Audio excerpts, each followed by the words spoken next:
Você acredita que a igreja mudou? Você acredita que a igreja não é a mesma de antes?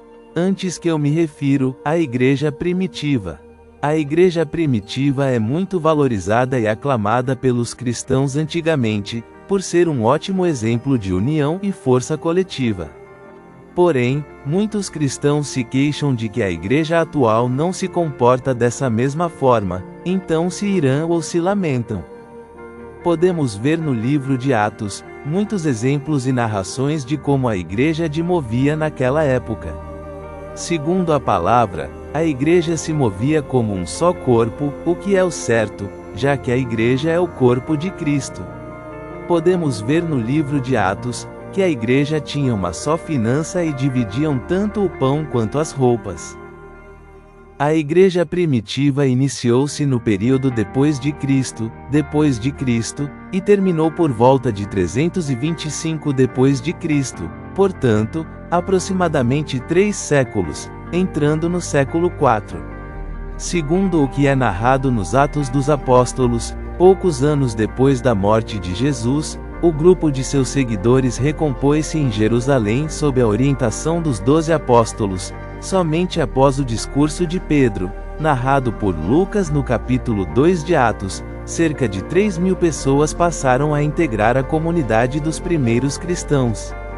Esta primeira comunidade da igreja primitiva era composta exclusivamente por judeus e tomou múltiplos elementos do judaísmo: as suas sagradas escrituras, o monoteísmo, a fé num Messias, no caso, Jesus Cristo, as formas de adoração, os conceitos de lugares e tempos sagrados, o uso dos salmos nas orações comuns.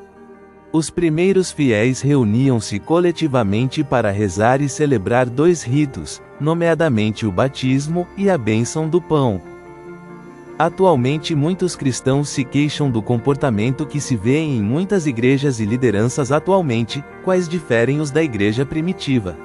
Há um estresse e acaloramento coletivo sobre qual o melhor comportamento e atitude que deve ser seguida dentro da igreja e na relação com os irmãos. Realmente, se vê uma certa desunião e frieza em muitas instituições, a falta da presença, sentido e espiritualidade está crescendo em muitos lugares. Mas eu te digo, não é o fim. Se você olha para todos os lados e não vê solução, seja a diferença que o mundo precisa. Caso você olhe para os lados e percebe que as pessoas não se aproximam de Deus como deveriam, não fique triste, construa o seu relacionamento pessoal com Deus. Se você está vendo que a igreja em que você está congregando não se adequa aos padrões da palavra, procure uma que seja mais parecida com as características do Espírito. Não desista, aproxime-se de Deus e se baseie na palavra, e não no que os outros fazem no dia a dia. A base do seu relacionamento com Deus precisa ser a palavra, e não a sociedade ao seu redor. Realmente, é muito desanimador procurar apoio e amizade entre os irmãos e não encontrar.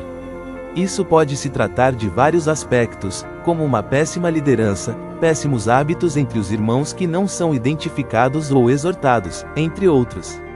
Uma igreja desunida e que vive por falta de foco e visão, se trata de um quadro de espiritualidade doentia, que não está sadia no Senhor.